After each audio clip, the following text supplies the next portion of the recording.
Hey, it's Ronan Segal, your accordion teacher from AccordionLove.com. We have the May 2021 monthly challenge. The monthly challenge is a series of challenges that we do as a community over on AccordionLove.com, where we take a musical idea or a principle and we share it with each other. We apply it. You're welcome to do the musical challenge, the monthly challenge on your own as well. If you're a member of Accordion Love, you could get community involvement and feedback and get prizes and all of those good things. Good. So this month's challenge is all about chord voicings. I'll explain. We could speak for hours about chord voicings. I have a full unit on chord voicings, but let me explain what I want to happen in this monthly challenge and why chord voicings are important. So chord voicings, a chord is made up of three notes. A C major chord is a C, E, G. And again, I have lessons on Accordion Love if you need to learn how to make a major and minor chord. A chord is a series of three notes. A chord voicing is taking those three notes and moving them. So instead of C, E, G, a voicing is E, G, C. And another voicing is G, C, E. Right? Every chord has 1, 2, 3 major and minor chords, or a seventh chord also has different voicings. And why they're nice and important, and this is really the point of the challenge, is songs are made up of chords, and it sounds nicer sometimes, and it's more efficient to jump from chord to chord in an efficient way. So from a C to a G is a big jump. Or I can go C, G. It's a lot easier to switch between a C and this G. And you hear that it's a lot smoother. Ooh, beautiful. And that's how we get to play songs really beautifully, especially if we sing and especially if we're accompanying people. Good. That's what a chord voicing is. This month's challenge, that's grab a pen and paper. I'll jot notes around the screen, but in general, I think a paper will help out, however you do it. This month's challenge is to take a chord. We'll work in C, but you could choose any chord. To choose a chord, a C, we're going to find the 4 chord of that chord. So the 4 chord of the C, if you find your C is the one that's going to go down right next to it, towards your feet. That's an F. So write down C, F, back to C. And then the 5 chord towards your chin, the G. And back to C. So play the 1 chord, the 4 chord, and the 5 chord relating to the chord that you found. Play the C, F, and G. C, F, G, C. On your right hand. And let me show you the exercise as we do it. C, F, G, C. Now, those are the chords. What I want you to do, and this is the challenge that I'd love for you to post on the forum, is you traversing those chords in whatever order you want using chord voicings. So I'll do the challenge now. C, F, C, G, C, F, C, or G, C. We could do it any number of ways. I could start from this C. G, F. It's okay to just use 2 chords, 2 notes of the chord. C, C, G, C. I'll give you a quick primer, some quick tips on how to do this because this is not an easy challenge. And again, I'd encourage you to use a pen and paper. I'm going to write on the screen using my head, but just like when we're learning math or just like when we're learning a language, I think I make it look easy because I've been using chord voicings for years. How I want you to do it is to take a C major and to write out its notes. And again, if you need help learning about a C major, look at my lesson on building majors and minors. So a C major is a C, E, and G. And let's write it out. We could write C, E, G. We could write E, G, C, and G, C, E. Good. Practice those just like you do your triads and arpeggios in your 15 minutes of practice. Good. Write out the F. F, A, C, F, and C, F, A. Good. Now, what's common between the C and the F? We see that the C, F, A looks very similar to the C, E, G. C is common among them, which means we can switch between a C major and an F major by keeping our thumb on the C. There. I hope that's a big breakthrough aha moment. C, F, C. Wonderful. And maybe that's the challenge for me. Maybe that's your challenge. So maybe that's what you work on for the next 3 days.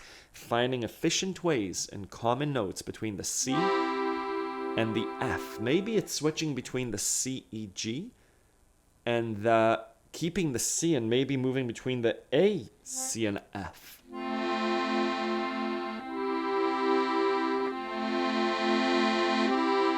Right, one of those tricks. Where can you keep your finger to pivot between the C and the F?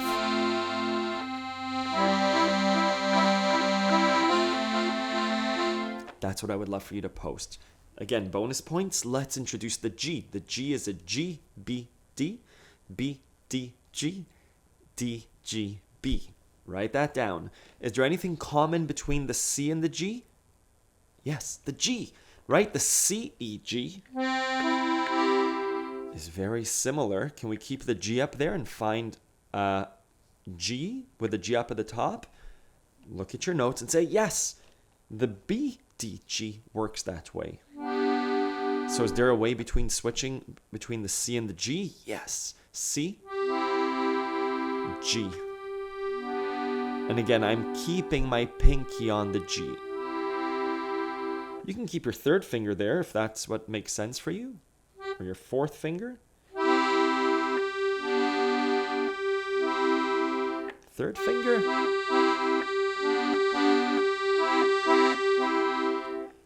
Extra bonus points. Nick and Lindsay, I'm looking at you.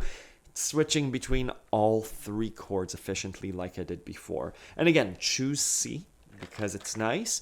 If you're so inclined, extra bonus points, randomly choose a key. Choose a black key because it's harder. An E flat. Let's choose the E flats 1, 4, 5. E flat. The 4 chord. Little trick is find the E flat there.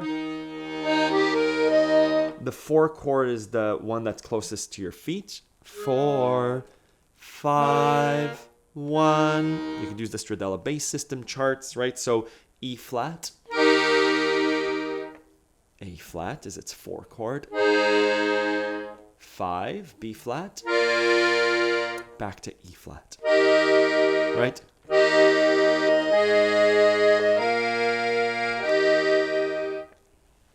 And again, why is this helpful?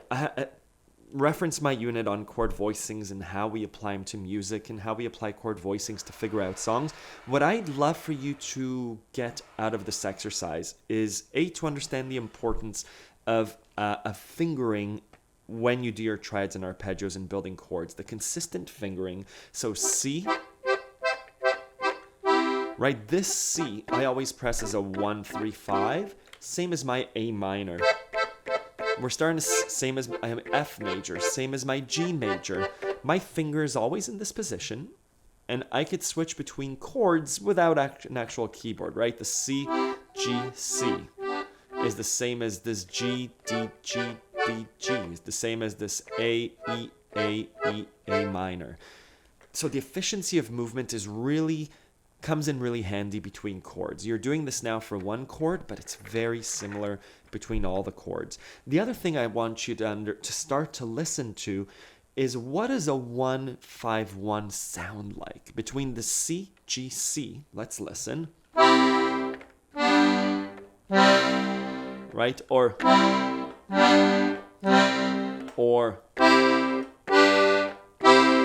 right? It's that very final sounding song. We hear it in classical music.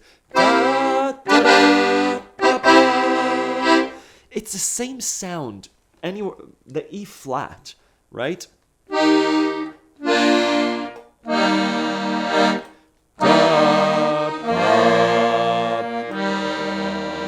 Right?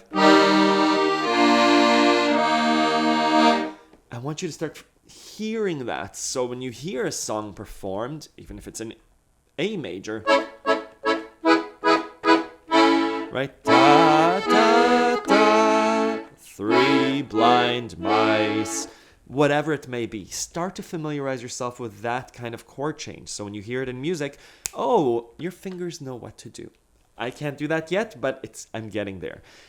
Same as the 1-4-1. 1-4-1. It's more of an open feeling chord change, right?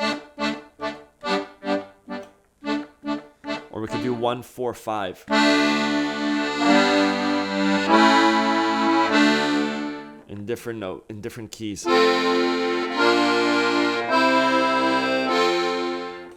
E flat again.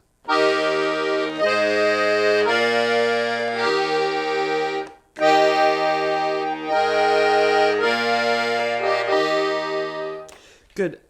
Again, we're just getting comfortable with chords. That's the point of the monthly challenge, to become comfortable with a musical concept that might seem ethereal. It might seem like it's not applicable, but really we're doing our best to apply it. Let me know if you have any questions. Again, I'll reference the How to Build Majors and Minors unit and the chord voicing unit if you want to see examples. Again, consistent fingering is really important. Choose a key and play its 4 chord back to the 1 chord. Choose a key, play its 1 chord, 5 chord back to the 1 chord. Or bonus points, choose a key and then play its 1-4-5. This works with minors too. So G minor to C minor to D major to the 1 chord, right? 1-5-1. We hear it a lot in music.